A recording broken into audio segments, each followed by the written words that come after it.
Okay, in this video, we're going to look at rational equations and how to solve them. A rational equation is simply just an equation with a variable in the exponent, or sorry, a variable in the denominator or bottom of the fraction. So like if you look down at this example, you can see this is a rational equation because there's x's on bottom. They can be more simple than this, but this is the kind of standard that we'll have throughout these examples here. So first, we're going to find domain restrictions of the original problem. And you don't necessarily have to do this right away, but you're going to have to check at the end. And so if you do that first, then you are more likely to remember to check. And then we're going to find the least common denominator of all the fractions that appear and multiply both sides by that least common denominator. Now, this is going to be different than finding a common denominator. In some problems, it's about the same. You could find a common denominator or multiply by the least common denominator, and one's not faster than the other. But as they get more complicated, especially what the problems you see in college algebra, the least common denominator method to where you're multiplying on both sides is much quicker. So even if you're used to maybe doing this with like combining these, finding a common denominator, I would urge you not to do that with these problems. Practice clearing out the fractions because then you'll have a equation that you can solve usually pretty quickly.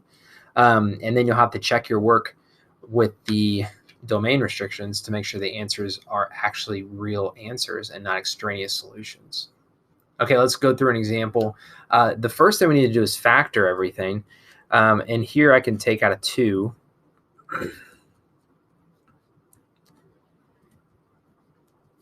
From the bottom of the first equation.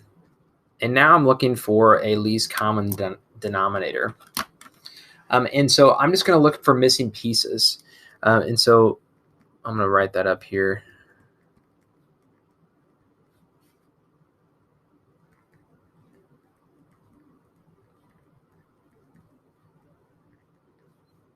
And so here I have a 2x, a 2, an x plus 4, an x minus 1, and then an x plus 2. And so I'm going to have to multiply by 2 times x plus 4 because that will cancel that. But then I need an x minus 1. I'm going to run out of room on this side, and an x plus 2. Oh, that's why. I forgot to take my 2 out. Sorry about that. Let's make this a 2. And that means this is a 2. And we'll rewrite this on the other side so you can see it better. So we're going to multiply both the left and the right side by 2 in x plus 2, because that'll get rid of the x plus 2 on bottom, and then also an x minus 1. And we're going to go ahead and rewrite this whole thing. You might be able to skip this step as you get better at this and more used to what's going on. And so 5 times 2, I'm just actually going to leave it as 5 times 2 even. I'm not going to multiply that. And then x plus 2 times x minus 1. And that is all over 2 times x plus 2 for that first fraction. Keep in mind, you are multiplying the left and right side, so you do not have to multiply the top and bottom. You just multiply the top. And then minus, and we'll talk about the minus sign. That can mess us up pretty easily. And then we're going to multiply all this by 1.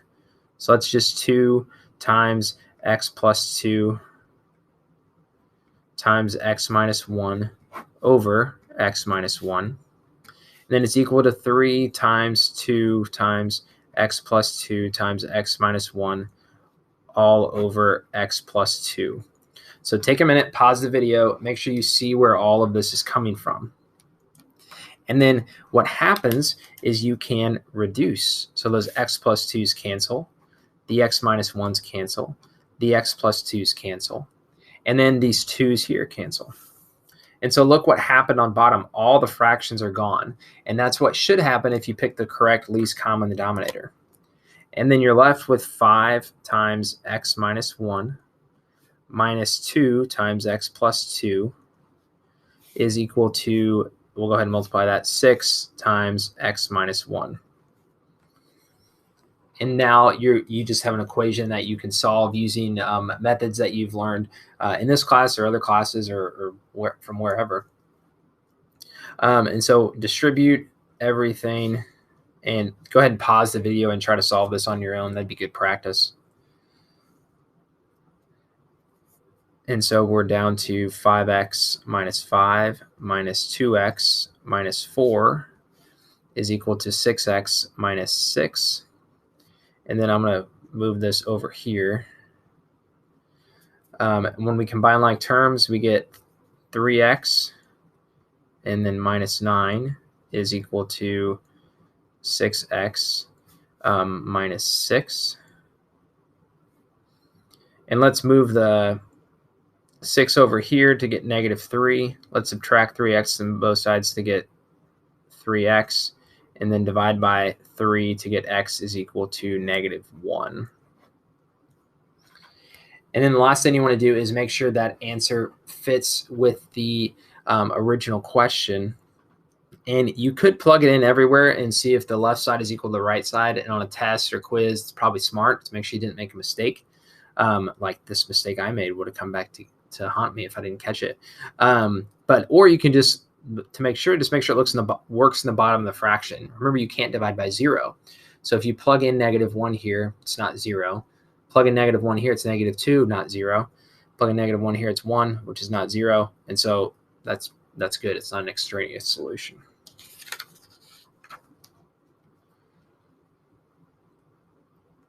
Okay, go ahead and try this next one. Pause the video and give it a shot.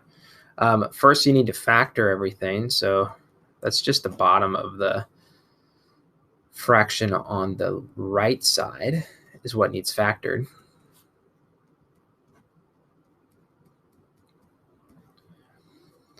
And then now we're going to multiply it by our least common denominator on both sides.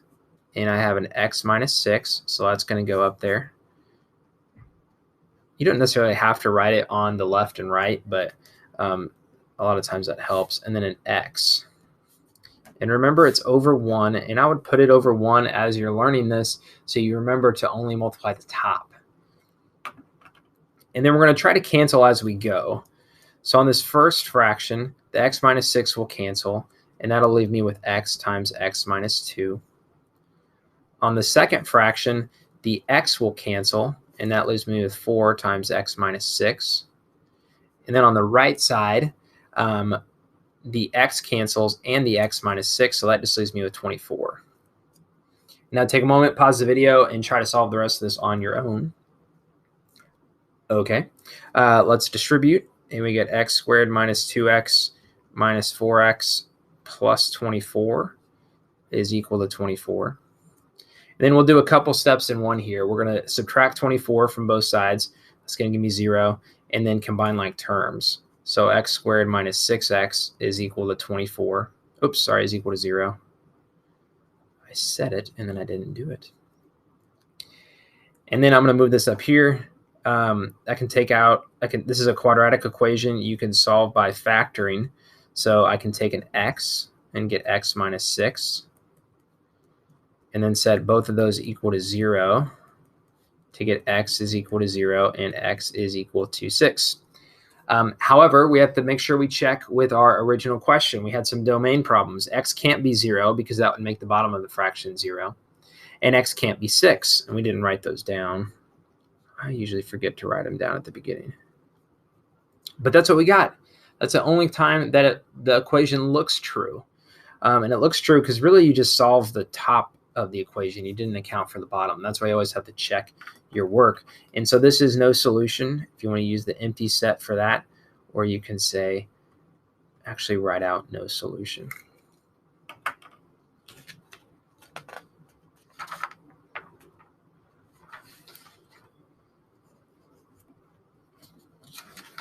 Okay, and once again, go ahead and pause the video and give this a shot if you have not already. And we'll go through it quickly. So you need to factor.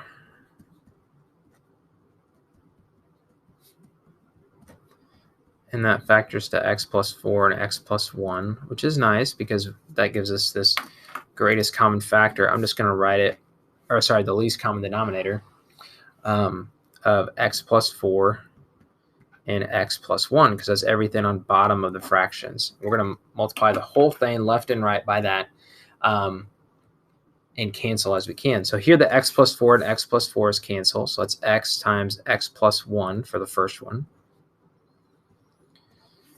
Here the x plus 1 cancels with this x plus 1. And so that's 2 times x plus 4. And then watch your negative sign there. But the x plus 4 and x plus 1 both cancel, and so that is just negative 2. You can ignore that mark. And then solve this. You can distribute and solve. We get another quadratic, it looks like anyway. So we get x squared plus x minus 2x minus 8. Watch your sign. Is equal to negative 2. And then combine like terms and add 2 to both sides. So that gives you x squared minus x and then minus 6 is equal to 0. Then solve by factoring. So we get x minus 3 and x plus 2, because those are two numbers that multiply to negative 6 and add to negative 1. And that leaves you with x is equal to, I don't know where that 4 came from, x is equal to 3 and x is equal to negative 2. Okay, and then you could plug back into the original equation all the way and check to make sure that there's no domain or that it's correct. Or you could just look at the bottom if you're confident in the rest of the work. And here, x cannot equal negative 4 and x cannot equal negative 1, neither of which is true down here. So your answers are negative 2 and 3. Okay, on this next one, we're going to use the tried and true method of cross multiplying, which you don't have to do. You can do the least common denominator method. It's essentially the same thing, just kind of thought about in a different way. But we're going to cross multiply. It might help to put parentheses around things so you remember to distribute. And as you multiply across, remember it creates a left side of the equal sign. So it's like you're multiplying both sides by x minus 4, and then a right side of the equal sign. And then FOIL, and so we get x squared minus 4 and plus 1 gives you minus 3x, and then minus 4. Minus 5x plus 2x is minus 3x, and it is minus 10. But then look what happens when I subtract x squared from both sides and add 3x to both sides. Those are both gone, right? Those add to 0. And so you're left with negative 4 is equal to negative 10, which is false. Negative 4 is not equal to negative 10. Negative 4 will never be equal to negative 10. So that is no solution.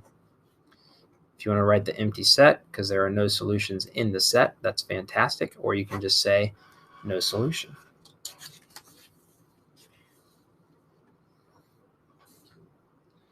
Okay, so try your cross multiplication with number 5. Once you try it, push play. And then remember to distribute. So 6a plus 12 is equal to a squared plus 2a. And I have an a squared, and I like my a squared to be positive. So we're going to move everything to the left side, or to the right side, rather, how I set it up. So I can subtract 6a, and it's negative 4a, and then minus 12. And so I need two numbers that multiply to negative 12 and add to negative 4. And those numbers are negative 6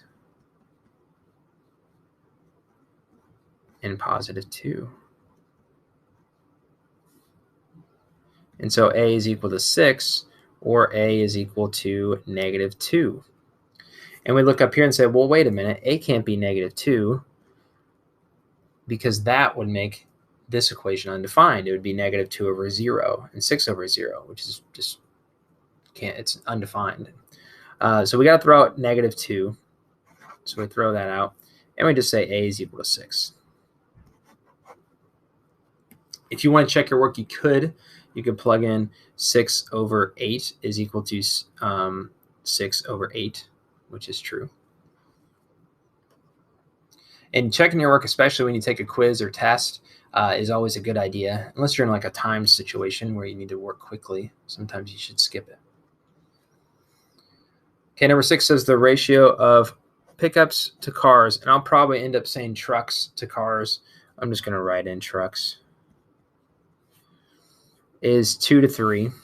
And so if the dealership sold 142 more cars than pickup trucks in 2016, how many of each did they sell? Okay, so let's create our ratio and let's write down what we're comparing. Remember, with ratios, you just got to keep the order. So I'm going to have trucks on top the whole time and cars on bottom. So trucks was 2 over 3. And then I know they sold 142 more cars than pickups. So you could set this up a couple different ways, but the way my mind reads that is to say, well, I don't know how many trucks they sold. So let's let X equal the number of trucks. But I do know they sold 142 more cars than pickups. So I'm going to say the cars would be X, the trucks, plus 142. You may want to pause this right now and kind of just think through that, read through the problem one more time, and make sure you understand how this equation was written. And then cross multiply. So we get 2x is equal to, let's see, that would be 284. Oops, sorry, 2x plus 284. When I distribute, my equal sign came out of nowhere. 2x plus 284 is equal to 3x. And if you can distribute correctly, then the problem is just one step. Just subtract 2x from both sides, and 284 is equal to x. So that means they sold 284 trucks. And if they sold 284 trucks, I know I had 142 more cars. So if I add those two together, it'd be 426. So 284 plus 142 is 426. They sold 284 trucks and 426 cars. Okay, good luck with this. If you have questions, please reach out.